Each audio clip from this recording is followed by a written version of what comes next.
ورحمة الله وبركاته. الحمد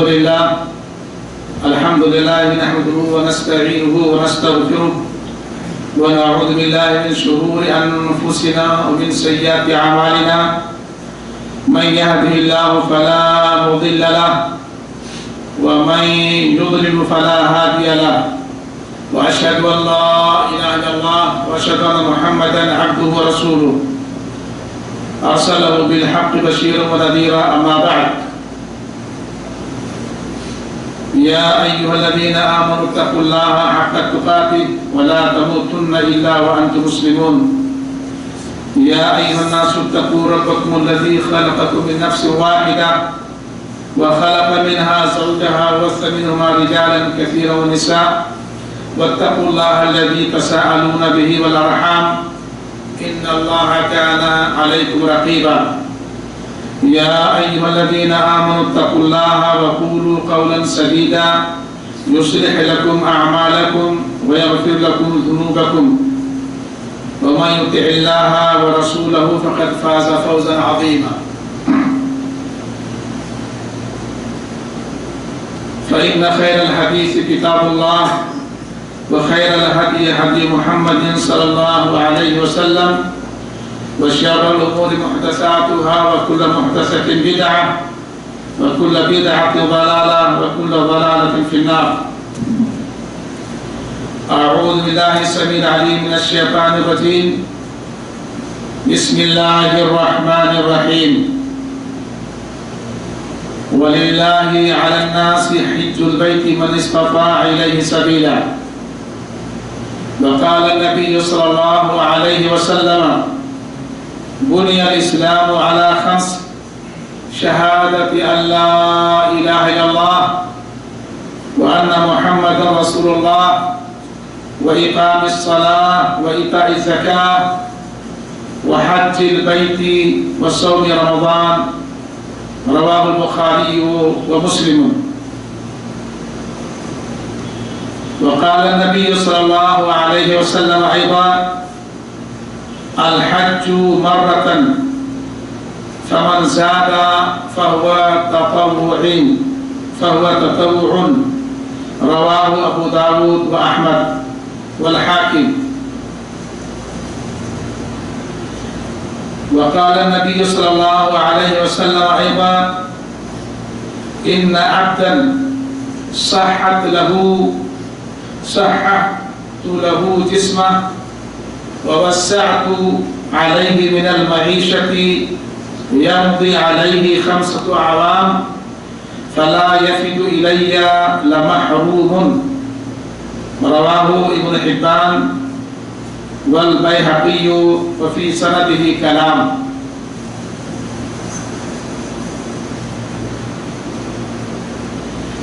وقال النبي صلى الله عليه وسلم أيضا ما رواه مسلم: من حج هذا البيت فلم يرفث ولم يفسق خرج من ذنوبه كيوم ولدته أمه. یہ ذوالقعدہ کا مہینہ چل رہا ہے. شوال کا مہینہ ہم سے رخصت ہو چکا ہے. اب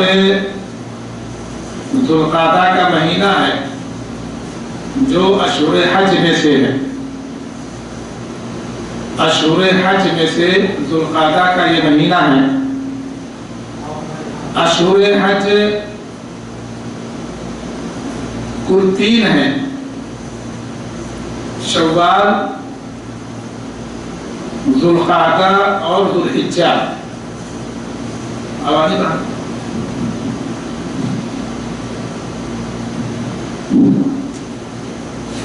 دیکھیں، شوال، ذوالقعدہ اور ذوالحجہ، یہ 3 مہینے اشہر حج ہیں.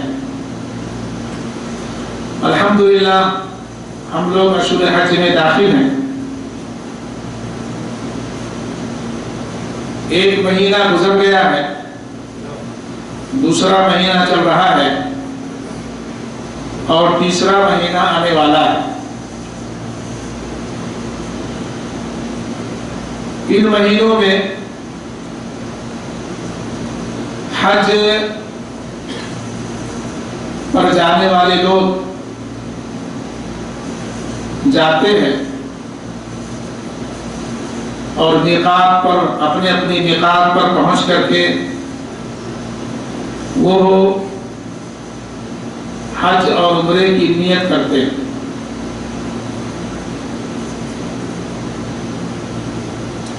حج کی کل 3 قسمیں ہیں: حج تمتع، حج قران اور حج افراد۔ ان میں سے جو چاہے بندے مومن کر سکتا ہے، چاہے وہ حج تمتع کرے، چاہے حج قران کرے یا حج افراد کرے۔ ان تینوں میں سے کوئی بھی حج کرنے والا کر سکتا ہے۔ انشاءاللہ تعالی آگے بات آئے گی کہ حج تمتع کس کو کہتے ہیں، حج قران کسے کہتے ہیں اور حج افراد کسے کہتے ہیں۔ سب سے پہلی بات آپ یہ جانیں کہ حج اور عمرے کا حکم کیا ہے شریعت میں۔ حج اور عمرے کا شریعت میں کیا حکم ہے، یہ سب سے پہلے ہم جانتے ہیں۔ حج ہر اس مسلمان مرد اور عورت پر اللہ کی طرف سے فرض ہے جو اس کی طرف راستہ کی طاقت رکھتا ہے۔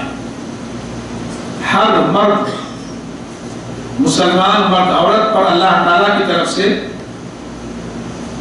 حج فرض ہے جو راستے کی طاقت رکھتا ہے، جیسا کہ اللہ رب العالمین نے سورہ آل عمران آیت نمبر 97 میں فرمایا ہے۔ اللہ تعالیٰ فرماتے ہیں وَلِلَّهِ عَلَى النَّاسِ حِجُّ الْبَيْتَ مَنِ اسْتَطَاعَ إِلَيْهِ سَبِيلًا، اور لوگوں پر اللہ کے لیے بیت اللہ کا حج ہے جو اس کی طرف راستہ کی استطاعت رکھتا ہے۔ وَلِلَّهِ عَلَى النَّاسِ حِجُّ الْبَيْتِ مَنِ اسْتَطَاعَ إِلَيْهِ سَبِيلًا، اور لوگوں پر اللہ کے لیے یعنی اللہ کو راضی اور خوش کرنے کے لیے، اللہ کی رضا حاصل کرنے کے لیے، اللہ کی خوشنودی حاصل کرنے کے لیے بیت اللہ کا حج ہے جو اس کی طرف راستہ کی استطاعت رکھتا ہو۔ اسی طرح نبی کریم صلی اللہ علیہ وسلم نے فرمایا ہے، بخاری مسلم کی حدیث ہے، بنی الاسلام علی 5، اسلام کی بنیاد 5 چیزوں پر ہے۔ شہادت یا اللہ الہ الا اللہ، اس بات کی گواہی دینا کہ اللہ کے سوا کوئی معبود برحق نہیں، سچا معبود صرف اللہ ہے۔ وَأَنَّ مُحَمَّدًا رسول اللہ، اور محمد صلی اللہ علیہ وسلم اس کے رسول ہیں۔ یہ پہلی بنیادی بات ہے اسلام کی۔ وَإِقَامِ الصَّلَاةِ، دوسری بنیادی بات یا دوسرا رکن اسلام کا نماز قائم کرنا، وَإِقَامِ الصَّلَاةِ، اور نماز قائم کرنا، وَإِيتَاءِ الزَّكَاةِ، اور تیسرا رکن ہے زکوٰۃ ادا کرنا، وَحَجِّ الْبَيْتِ، اور چوتھا رکن ہے یا چوتھی بنیادی چیز ہے اسلام کی، وہ ہے حج بیت اللہ کرنا، حج بیت اللہ کرنا، وصوم رمضان، اور 5ویں بنیادی جو بات ہے اسلام کی یا اسلام کا جو 5واں رکن ہے وہ ہے رمضان کے مہینے کے روزے رکھنا۔ تو اللہ کے نبی صلی اللہ علیہ وسلم نے فرمایا کہ اسلام انہی 5 چیزوں پر قائم ہے، اسلام انہی 5 چیزوں پر قائم ہے، اس کے بغیر اسلام نہیں رہ سکتا ہے۔ اور انہی پانچوں میں سے چوتھی جو چیز ہے اس حدیث پاک میں جو بیان ہوئی ہے وہ ہے حج بیت اللہ کا حج کرنا. اور محمد صلی اللہ علیہ وسلم اور حج زندگی میں ایک بار فرض ہے، کئی بار حج نہیں فرض ہے. مسلمان کے اوپر حج فرض ہے لیکن زندگی میں صرف ایک بار صرف اس کے اوپر حج فرض ہے. اس لیے کہ رسول اللہ صلی اللہ علیہ وسلم نے ارشاد فرمایا الحج مرتن فمن زاد فهو تطوع. اللہ کے نبی نے فرمایا کہ حج ایک بار ہے، زندگی میں حج ایک بار ہے بس، اور جو اس سے زائد کرے گا تو یہ نفل ہے. یعنی ایک سے زیادہ اگر کوئی حج کرنے کا کسی کو موقع مل جاتا ہے، اس کے پاس طاقت ہے مالی اور جسمانی، اگر طاقت رکھتا ہے تو ایک سے زائد بار اگر وہ حج کرتا ہے تو وہ سارے کے سارے کیا ہیں؟ نفل ہیں. تو اللہ کے نبی نے فرمایا کہ الحج مرتن، مرد مومن کے اوپر فرض صرف زندگی میں ایک مرتبہ حج ہے بس. اگر اس سے زیادہ کرتا ہے تو وہ کیا ہے؟ اس سے زیادہ کرتا ہے تو وہ نفل ہے، البتہ ہر 5 سال بعد تکرار مستحب ہے. اگر اللہ تعالیٰ نے کسی کو دولت دیا ہے اور جسمانی طاقت دیا ہے تو اگر وہ ہر 5 سال کے بعد حج کرتا ہے تو بہت اچھی بات ہے. اگر ہر 5 سال کے بعد اس کو حج کرنے کا موقع مل جاتا ہے اور کرتا ہے وہ تو بہت اچھی بات ہے، یہ مستحب ہے. اس لیے کہ اللہ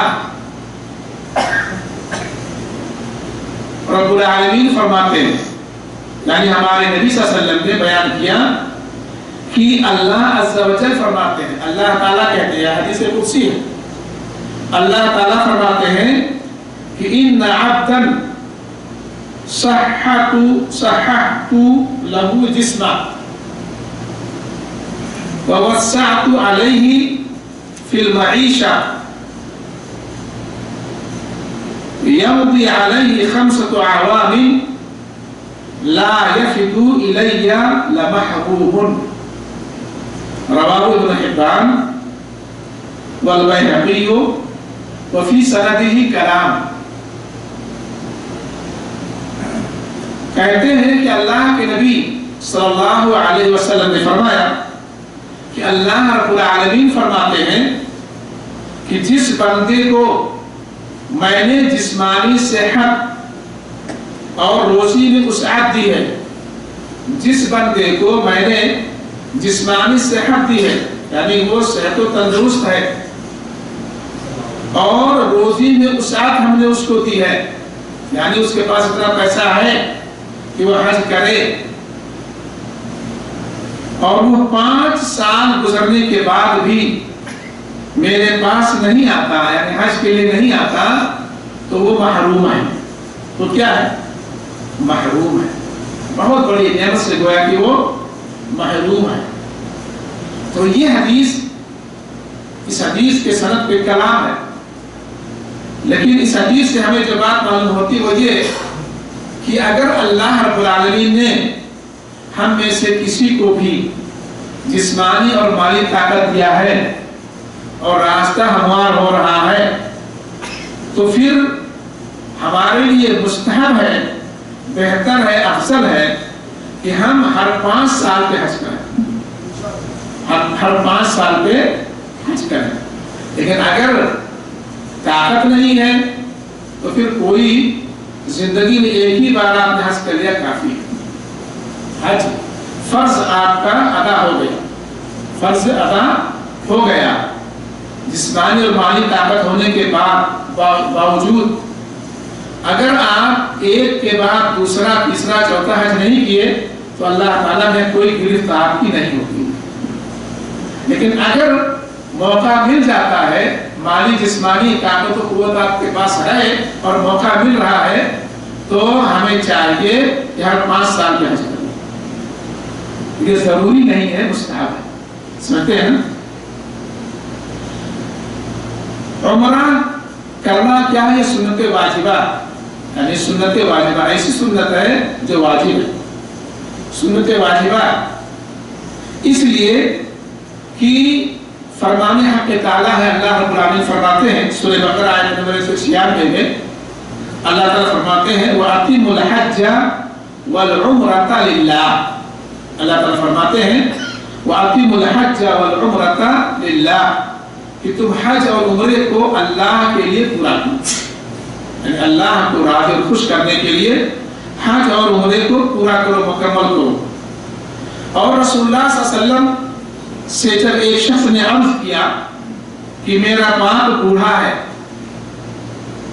حج اور عمرے کی طاقت نہیں رکھتا اور نہ ہی سفر کر سکتا ہے، اتنا لاغر اور کمزور ہے، گویا کہ بستر مرگ پر ہے، کچھ نہ کہیں جا سکتے نہ کہیں آ سکتے، تو وہ حج کرنے کی طاقت مالی طور پر تو ان کو ہے، مال ان کے پاس ہے، لیکن وہ بہت ہی بوڑھے ہو گئے ہیں، لاغر ہو گئے ہیں، کمزور ہو گئے ہیں، وہ سفر کر کے نہیں جا سکتے، سواری پر بیٹھ بھی نہیں سکتے، ان کی بہت بری حالت ہے. تو اے اللہ کے نبی صلی اللہ علیہ وسلم، کیا میں اپنے والد کی طرف سے حج کر لوں؟ تو ہمارے آقا صلی اللہ علیہ وسلم نے فرمایا حج عن ابیک واعتمر. رواہ اصحاب السنن وصححہ الترمذی. آپ نے فرمایا کہ تو اپنے باپ کی طرف سے حج اور عمرہ کر، تو اپنے باپ کی طرف سے حج اور عمرہ کر لے. تو اس سے معلوم ہوا کہ عمرہ کرنا یہ سنت واجبہ ہے. عمرہ کرنا کیا ہے؟ سنت واجبہ. اور حج کرنا زندگی میں ایک مرتبہ کیا ہے؟ فرض ہے. اس سے زیادہ اگر آپ کو موقع ملتا کرتے ہیں تو یہ سب کیا ہے؟ نفل ہے. یہ سب کیا ہے؟ نوافل ہے، نفل ہے. حج اور عمرے کی حکمت کیا ہے؟ حج اور عمرہ کیوں کرنا چاہیے؟ اس کا کیا فائدہ ہے؟ حج و عمرہ کے نتیجے میں انسان کا نفس گناہوں کی اثرات سے پاک ہو جاتا ہے. یہ فائدہ ہے. حج کے نتیجے میں انسان کا نفس گناہوں کے اثرات سے پاک ہو جاتا ہے اور دار آخرت میں اللہ سبحانہ و تعالی کے اعزازات حاصل کرنے کا اہل اور مستحق بن جاتا ہے. آخرت میں اللہ تعالیٰ کے سے انعام و اکرام حاصل کرنے کا مستحق بن جاتا ہے، حقدار بن جاتا ہے کہ اللہ تعالیٰ اس کو انعام و اکرام سے نوازے آخرت کے اندر. جیسا کہ رسول اللہ صلی اللہ علیہ وسلم نے ارشاد فرمایا ہے، مسلم شریف کی حدیث ہے، آپ نے فرمایا من حج هذا البيت فلم يرفث ولم يفسق خرج من ذنوبه كيوم ولدته امه.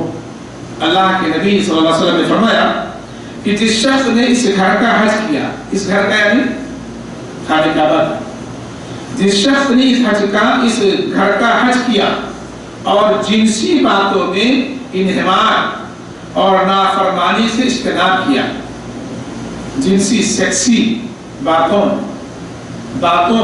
یعنی حج کرنے کے وقت سیکسی باتیں نہیں کی، کسی عورت کی طرف غلط نگاہ سے دیکھا نہیں، کسی کو غلط نیت سے چھوا نہیں کسی اجنبی عورت کو وغیرہ وغیرہ، یعنی جنسی باتوں میں انہمار اور نافرمانی سے اجتناب کیا. کوئی ایسا کام نہیں کیا کہ جس میں اللہ اور اللہ کے رسول کی نافرمانی ہوتی ہو. تو فائدہ کیا ہوگا؟ اللہ کے نبی نے فرمایا کہ وہ اپنے گناہوں سے اس طرح پاک صاف ہو گیا جیسا کہ وہ اس دن تھا جب اس کی ماں نے اس کو جنم دیا تھا. جب بچہ ماں کے پیٹ سے پیدا ہوتا ہے ننھا منھا چھوٹا سا، بتائیے کیا اس کے کھاتے میں کوئی گناہ ہوتا ہے؟ کوئی گناہ وہ کیے ہوئے پیدا ہوتا ہے؟ ہرگز نہیں۔ تو اللہ کے نبی نے فرمایا کہ جو بندہ اس طرح سے حج کیا، یعنی کوئی سیکسی کام نہیں کیا، کوئی سیکسی باتیں نہیں کی حج کے دوران میں، کسی پر بری نگاہ نہیں ڈالی اس نے، اور نہ ایسا کوئی کام کیا کہ جس میں اللہ اور اللہ کے رسول کی نافرمانی ہوتی ہو، تو وہ ویسے ہی ہو جاتا ہے جس طرح سے ماں کے پیٹ سے پیدا ہونے والا بچہ ہوتا ہے، یعنی بالکل سارے گناہ اس کو اللہ تعالیٰ دھو دیتے ہیں، سبحان اللہ۔ لیکن یہ کون سے گناہ ہوں گے؟ یہ حقوق اللہ سے جو متعلق ہوں گے وہ ہیں، لیکن حقوق العباد جو بندوں سے متعلق جو گناہ ہیں، اگر آپ نے کسی کی زمین جائیداد ہڑپی ہے، کسی کو ناحق مارا ہے، کسی کی عزت و آبرو کو آپ نے نیلام کیا ہے، تو یہ اس وقت تک معاف نہیں ہوں گے جب تک کہ بندہ نہ معاف کر دے، جب تک کہ بندہ نہ معاف کر دے، اس کا معاہدہ ہو جائے گا۔ اگر آپ نے کسی پر ظلم و زیادتی کی ہے، اس کو ناحق آپ نے ستایا ہے، اس کی غیبت اور چغلی آپ نے کی ہے، اس کو آپ نے بے عزت کیا ہے ناحق، تو پھر حج کرنے سے یہ اس طرح کے گناہ معاف نہیں ہوں گے، کیونکہ یہ حقوق العباد ہے، بندوں کے حقوق کو آپ نے پامال کیا ہے۔ تو جب تک بندہ معاف نہیں کر دے گا تب تک یہ گناہ حج سے بھی نہیں معاف ہو سکتے ہیں۔ ہاں، حقوق اللہ میں اگر آپ نے کوئی کوتاہی کی ہے تو پھر اللہ رب العالمین اسے معاف کر دیں گے، اور آپ ویسے ہی ہو جائیں گے جیسے کہ آپ ابھی اپنی ماں کے پیٹ سے پیدا ہوئے، بالکل صاف ستھرے ہو جائیں گے۔ تو یہ فائدہ ہے حج کرنے کا۔ حج اور عمرے کے واجب ہونے کی شرائط کیا؟ ہر مسلمان پر حج فرض نہیں ہے، ہر مسلمان کے اوپر حج فرض ہے، یا ہر انسان پر حج فرض نہیں ہے۔ تو کون لوگ ہیں کون سے انسان ہیں جن پر حج فرض ہے، اس کو ہمیں جاننا ضروری ہے۔ نمبر 1، حج کے فرضیت کی جو شرائط ہیں، حج فرض ہونے کی جو شرطیں ہیں، ان میں سے پہلی شرط وہ ہے اسلام، یعنی حج کرنے والا بندہ کیا ہو؟ کافر نہ ہو، وہ کیا ہو؟ مسلمان۔ اگر کوئی ہندو یا کرسچن یا اور کسی دھرم اور مذہب کا ماننے والا وہ حج کرے تو کیا اس کا حج قبول ہوگا؟ نہیں ہوگا۔ لازمی ہے کہ وہ مسلمان ہو، حج کرنے والا کیا ہو؟ مسلمان ہو۔ یہ اسلام پہلی شرط ہے حج کے فرضیت کی، کیونکہ غیر مسلم سے حج اور عمرہ اور دیگر عبادات کا مطالبہ نہیں کیا گیا۔ غیر مسلم سے حج، عمرہ اور دیگر اعمال کا، دیگر عبادات، نماز، روزہ، ان کا مطالبہ نہیں کیا گیا۔ مطالبہ کیا گیا کس سے؟ مسلمانوں سے مطالبہ کیا گیا، اس لیے کہ اعمال کی صحت و قبولیت کے لیے ایمان شرط ہے۔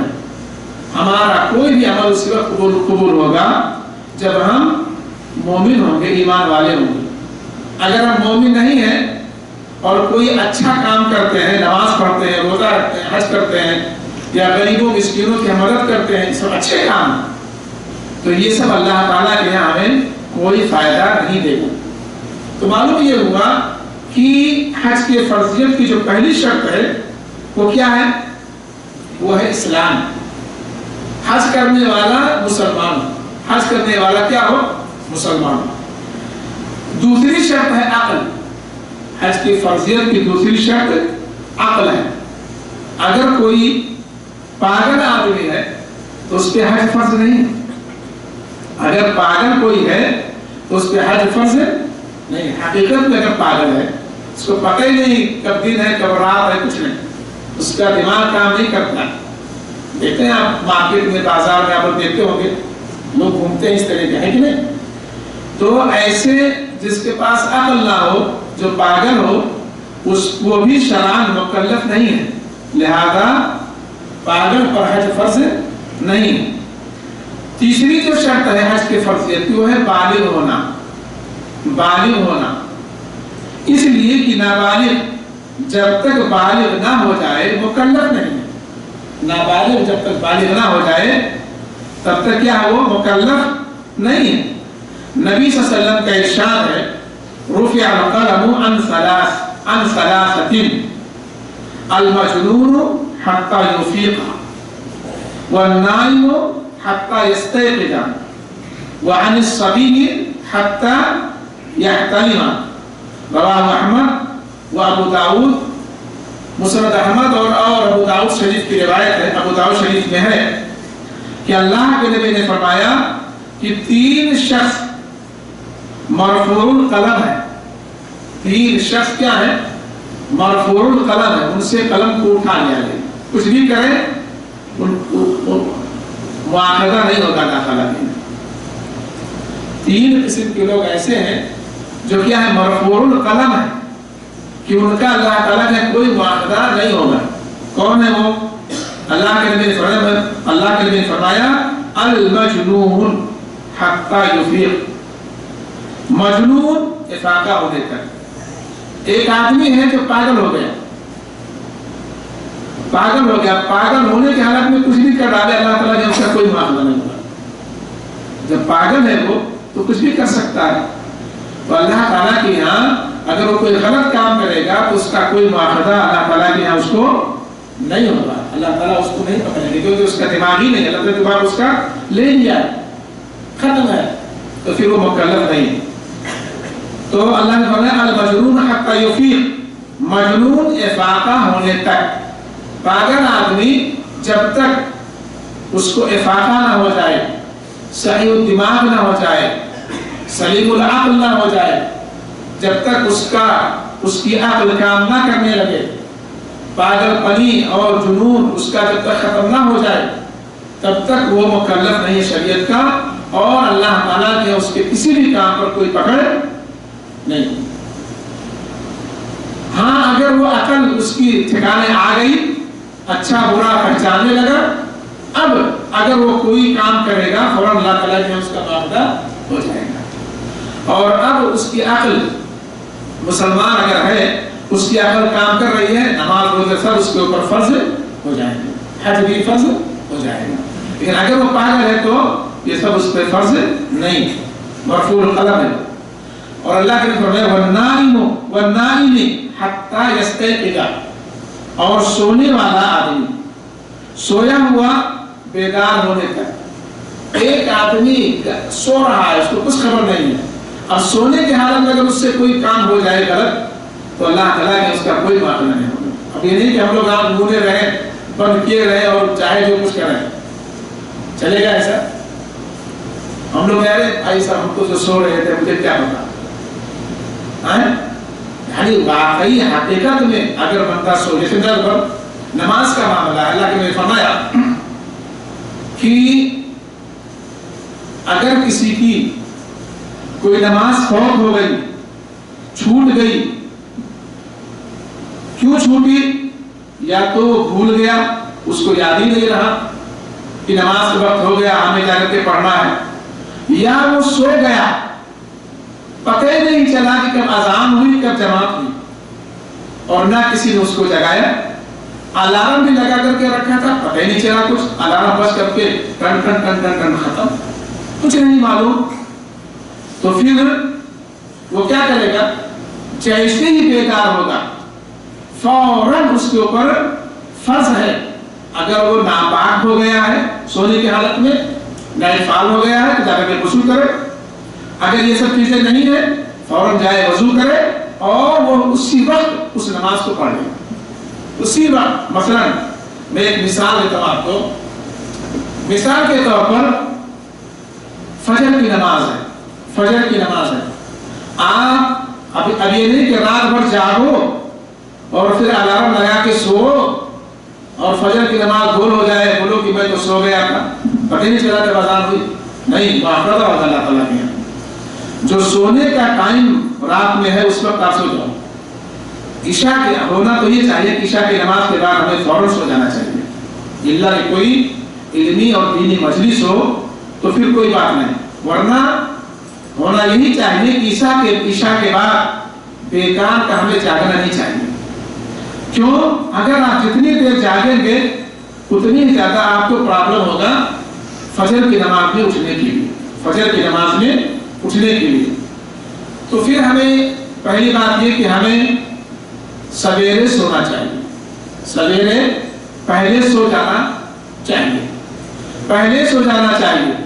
پھر اگر آپ پہلے سوئے، ٹائملی جو سونے کا جو ٹائم اس ٹائم پہ آپ سوئے اور الارم آپ لگا کے رکھے تھے، کھڑکی بھی آپ نے کھول کر کے رکھی تھی کہ اذان کی آواز آئے گی، پھر ہم نماز کے لیے جائیں گے، فجر کی نماز پڑھنے کے لیے، لیکن پتہ ہی نہیں چلا کچھ.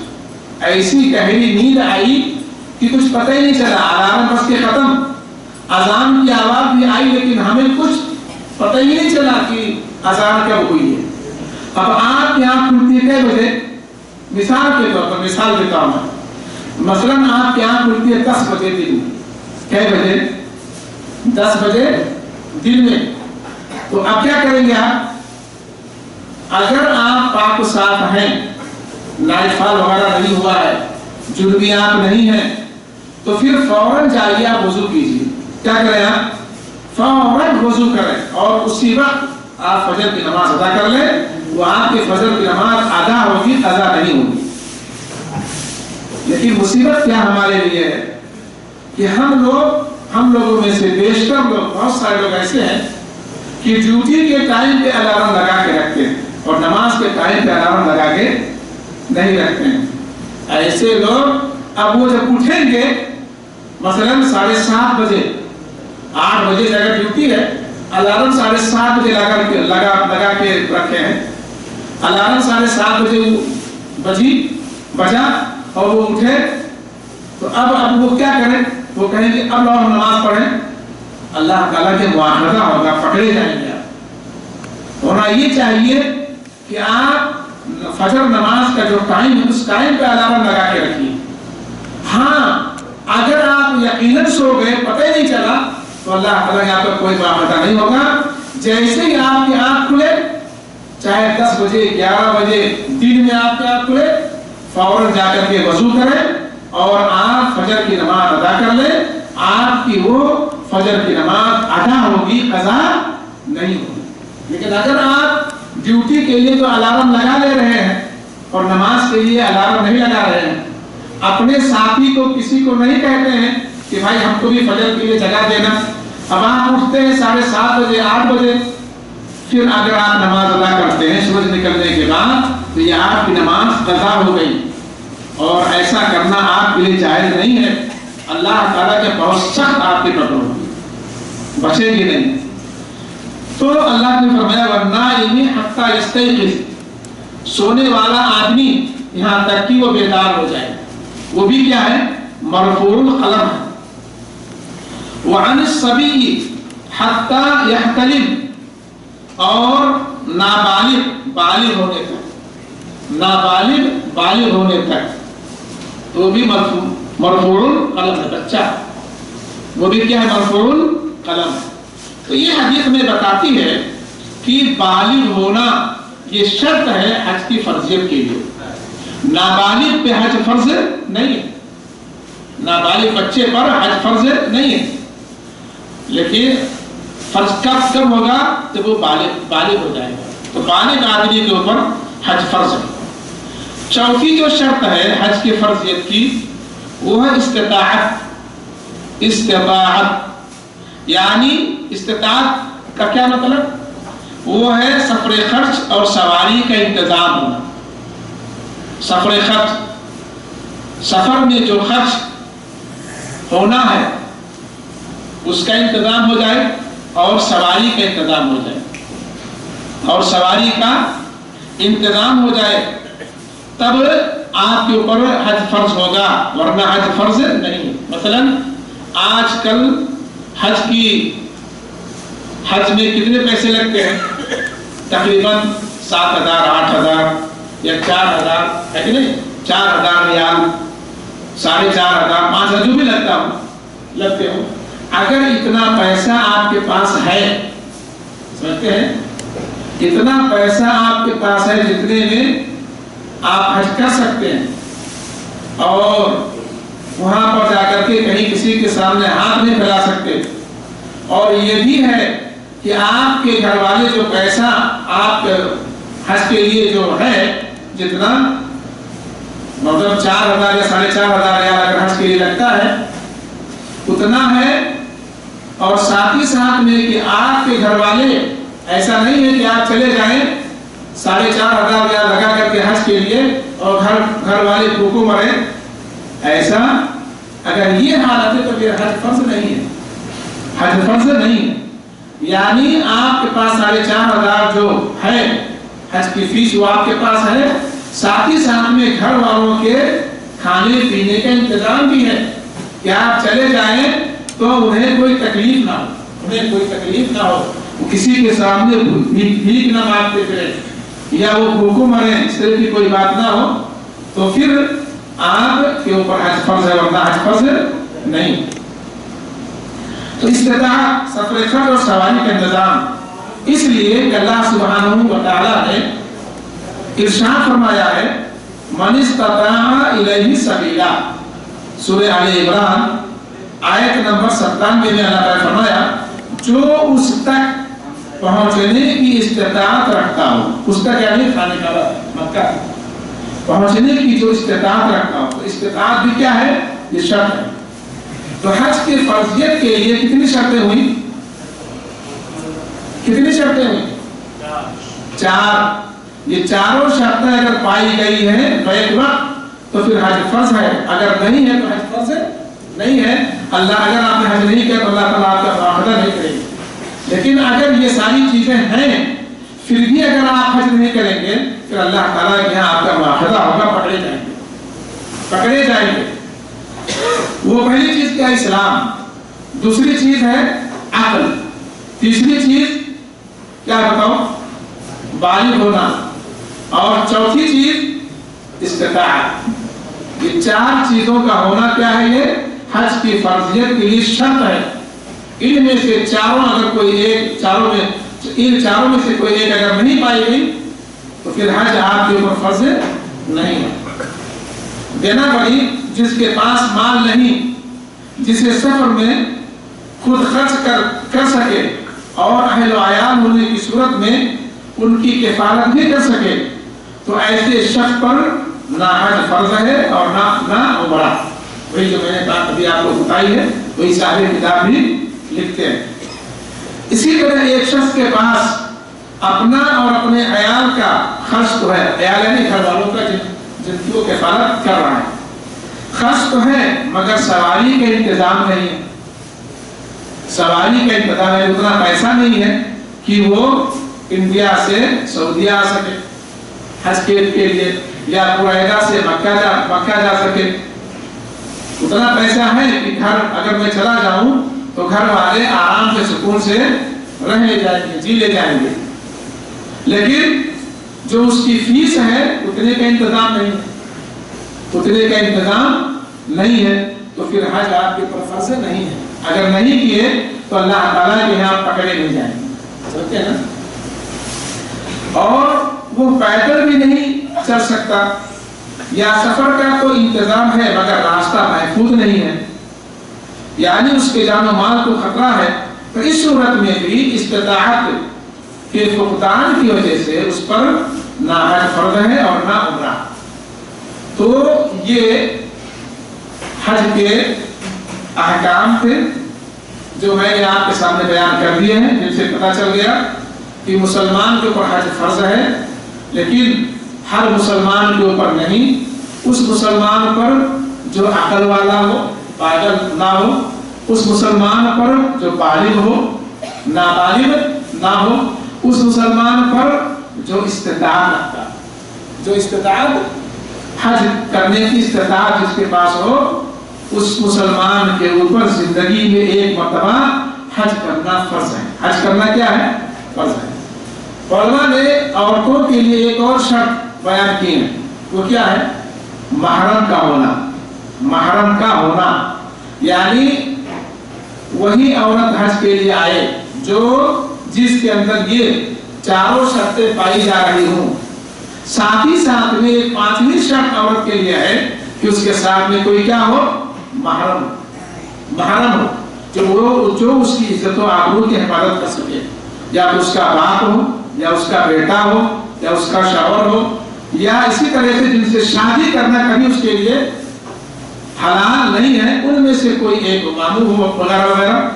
سگا ماموں، یہ نہیں کہ ہمارے ماموں ماموں ایسا نہیں، جن سے شادی کرنا کبھی اس کے لیے حلال نہیں ہے ان میں سے کوئی ایک آدمی کا ہونا عورت کے ساتھ میں ضروری ہے. یہ پانچویں شرط عورتوں کے لیے.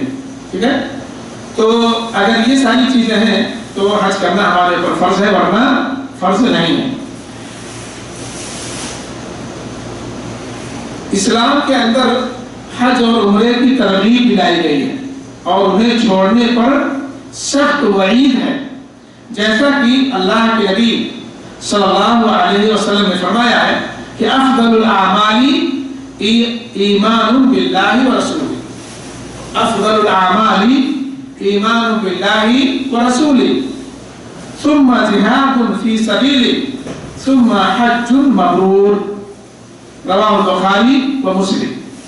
اللہ کے نبی صلی اللہ علیہ وسلم نے فرمایا کہ اعمال میں، اعمال بہت سارے اعمال میں کام، اعمال میں افضل عمل، افضل یعنی گڈیسٹ، جس کو آپ کہنے گڈیسٹ، سب سے بہترین عمل، افضل عمل اللہ اور اس کے رسول پر ایمان لانا ہے. تمام اعمال میں سب سے اچھا عمل کون سا عمل ہے؟ اللہ اور اللہ کے رسول پر ایمان لانا، یعنی مسلمان ہونا. پھر اس کے راستے میں جہاد کرنا، اس کے راستے میں اللہ تعالیٰ کے راستے میں کیا کرنا؟ جہاد کرنا. پھر گناہوں کی آلودگی سے پاک اور اچھائیوں سے بھرپور حج کا درجہ، یعنی ایسا حج کرنا جس میں گناہ نہ آپ کیے ہوں، گناہ نہ آپ کرنے والے ہوں، اور زیادہ سے زیادہ اس میں اچھائی کیے ہوں، اللہ کو راضی خوش کرنے والے کام کیے ہوں، تو پھر اس کا درجہ ہے، حج کا درجہ ہے. تو تمام افضل اعمال، تمام اعمال میں سب سے افضل عمل کون سا ہے؟ سب سے پہلا اللہ اور اللہ کے رسول پر ایمان لانا ہے کہ نہیں؟ اللہ اور اللہ کے رسول پر ایمان لانا، مسلمان ہونا. دوسرا افضل عمل کیا ہے اس حدیث کے حساب سے؟ جہاد فی سبیل اللہ کرنا. اور تیسرا ایسا حج کرنا جس کے اندر کوئی جنسی بات نہ ہوئی ہو اور نہ کوئی گناہ کا کام ہوا ہو، نہ کوئی گناہ کا کام ہوا ہو، بلکہ زیادہ سے زیادہ اس میں ایسے کام ہوئے ہوں جن سے اللہ رب العالمین راضی اور خوش ہوتا ہو. تو اس میں اللہ کے نبی نے ہمیں حج کرنے کی ترغیب دلائی ہے. اسی طرح سے مسلم شریف کی حدیث ہے، اللہ کے نبی صلی اللہ علیہ وسلم نے فرمایا من حج هذا البيت فلم يرفث ولم يفسق خرج من ذنوبه كيوم ولدته امه. رواہ مسلم. وہی حدیث جو میں نے پہلے بیان کی. نبی نے فرمایا جس شخص نے اس گھر کا حج کیا اور جنسی باتوں میں انہماک اور نافرمانی سے اجتناب کیا، وہ اپنے گناہوں سے اس دن کی طرح پاک ہو گیا جس دن اسے اس کی ماں نے جنم دیا. جب بچہ پیدا ہونے والے کی طرح سے ہو جاتا ہے. اسی طرح بخاری مسلم ایک اور حدیث ہے، اللہ کے نبی نے فرمایا الحج المبرور لیس له جزاء الا الجنہ. الحج المبرور لیس له جزاء الا الجنہ. نبی نے فرمایا کہ گناہوں کی آلودگی سے پاک اور اچھائیوں سے بھرپور حج کی جزا بہشت ہی ہے. یعنی آپ نے حج کیا جس میں کوئی گناہ کا کام نہیں کیا، کسی بھی طرح کا کوئی گناہ کا کام آپ نے نہیں کیا، اور اس میں زیادہ سے زیادہ خیر و بھلائی کے کام کیے، نیکی کے کام کیے. تو کہتے ہیں اس طرح کا اگر آپ نے حج کیا ہے تو اس کا بدلہ سوائے جنت کو کچھ نہیں. یعنی اللہ تعالیٰ آپ کو ضرور جنت میں داخل فرمائے گا۔ سبحان اللہ، یہ بخاری و مسلم کی حدیث ہے۔ اسی طرح سے ایک اور حدیث ہے کہ آپ نے فرمایا جہاد الکبیر والضعیف والمرأۃ الحج المبرور۔ اللہ کے نبی نے فرمایا کہ بوڑھے، کمزور اور عورت کا جہاد حج مبرور ہے۔ حج مبرور ہے۔ جہاد بوڑھوں پر فرض ہے نہیں ہے، اور اسی طرح سے عورتوں پر جہاد ہے نہیں، لیکن بچوں پر نہیں ہے، ضعیف، ناتواں، کمزور آدمی پر جہاد ہے نہیں۔ ان کا جہاد کیا ہے؟ حج کرنا۔ ان کا جہاد کیا ہے؟ حج کرنا۔ یہ اللہ کے نبی نے فرمایا۔ اسی طرح سے اللہ کے نبی نے فرمایا، بخاری شریف کی حدیث ہے، العمرۃ الی العمرہ کفارۃ لما بینہما والحج المبرور لیس له جزاء الا الجنہ۔ رواہ البخاری۔ رواہ البخاری۔ اللہ کے نبی نے فرمایا کہ ایک عمرے کے بعد دوسرا عمرہ درمیانی گناہوں کے لیے کفارہ، یعنی ایک عمرے سے دوسرے عمرے کے بیچ میں انسان ہونے کے ناطے جو چھوٹے چھوٹے گناہ ہو گئے ہیں تو اللہ تعالیٰ اس عمرے کی برکت سے اس کو کیا کرتے ہیں؟ مٹا دیتے ہیں۔ اور اللہ کے نے فرمایا والحج المبرور لیس له جزاء الا الجنہ، اور حج مبرور کا بدلہ سوائے جنت کے اور کچھ نہیں۔ تو اللہ کے نبی صلی اللہ علیہ وسلم نے اس حدیث پاک میں ہمیں حج کرنے کی ترغیب دی ہے، ہمیں رغبت دلائی ہے کہ ہم حج کریں، کوشش کریں کہ ہم حج کر سکیں۔ اور اللہ رب العالمین سے دعا ہے کہ بار الہ ہم تمام مسلمانوں کو نیک کام، بھلے کام کرنے کی توفیق عطا فرمائیں اور ہر اس کام سے بچائیں جس سے تیری ناراضگی ثابت ہوتی ہو۔ اللہ رب العالمین ہمیں جو حج کرنے کی استطاعت اور طاقت رکھتے ہیں، اللہ رب العالمین توفیق دے کہ وہ حج کر لیں، اور اللہ رب العالمین جو لوگ حج کی کوشش کر رہے ہیں ان کی اس کوشش کو کامیاب فرما دیں تاکہ اس فریضے سے وہ سبکدوش ہو جائیں اور تیری نعمت بھری جنت کو مستحق ہوں اور جہنم کے عذاب سے اپنے آپ کو بچا لے جائیں۔ صلی اللہ علیہ خیر خلقہ وآلہ وصحبہ اجمعین برحمتک یا ارحم الراحمین۔ والسلام علیکم ورحمۃ اللہ وبرکاتہ۔